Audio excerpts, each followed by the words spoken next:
மதியம் ஆஃபீஸில் வேலையை முடிச்சுட்டு சாப்பிட்லான்னு வீட்டுக்கு வந்தேன். கிச்சனுக்குள்ளே வரும்போதே சிரிப்பாக தான் இருந்தது. ஏன்னா காலையில் போகும்பொழுது பாத்திரம்லாம் எதுவுமே கழுவலை.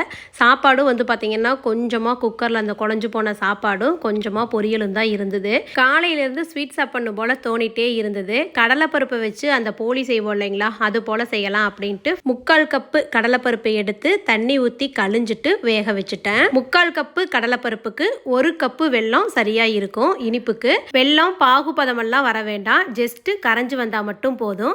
வெள்ளத்தை போட்டுட்டு அந்த வெள்ளம் மூழ்கிற அளவுக்கு மட்டும் தண்ணி ஊற்றி கரையிறதுக்கு அடுப்பில் வச்சிடலாம். காலையில் ஆஃபீஸ்க்கு போகும் பொழுதே இந்த மாப்பிள சம்பா அரிசி ஊற வச்சுட்டு போயிருந்தேன். கொஞ்சமாக தான் ஊற வச்சேன், ஒரு படி போல். அதை அப்படியே மிக்சியிலேயே அரைச்சிடலாம் அப்படின்ட்டு அரைச்சி எடுத்துக்கிட்டேன்.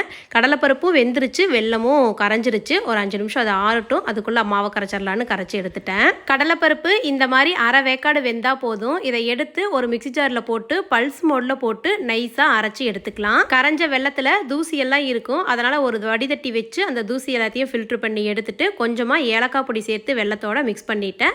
அதுக்கப்புறம் அரைச்சி வச்ச அந்த கடலைப்பருப்பையும் சேர்ந்து மிக்ஸ் பண்ணிட்டேன். ஒப்புட்டு போலி சுய்யம் எதுவாக வேணாலும் செஞ்சு சாப்பிட்லாம். ஆனால் அதோட செஞ்சு சாப்பிட்றத விட இந்த வெறும் பூரணத்தை சாப்பிட்றது அவ்வளோ டேஸ்ட்டு சூப்பராக இருக்குங்க.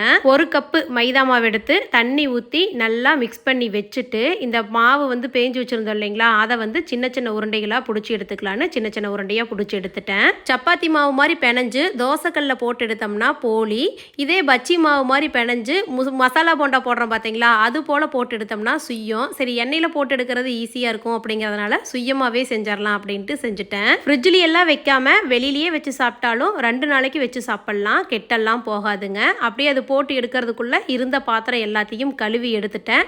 டேஸ்ட் வைஸ் சூப்பராக இருந்தது. ஸ்வீட் சாப்பிடணும்னு தோணிட்டே இருந்தது. நல்ல ஒரு ஸ்வீட்டும் செஞ்சு சாப்பிட்டேன்.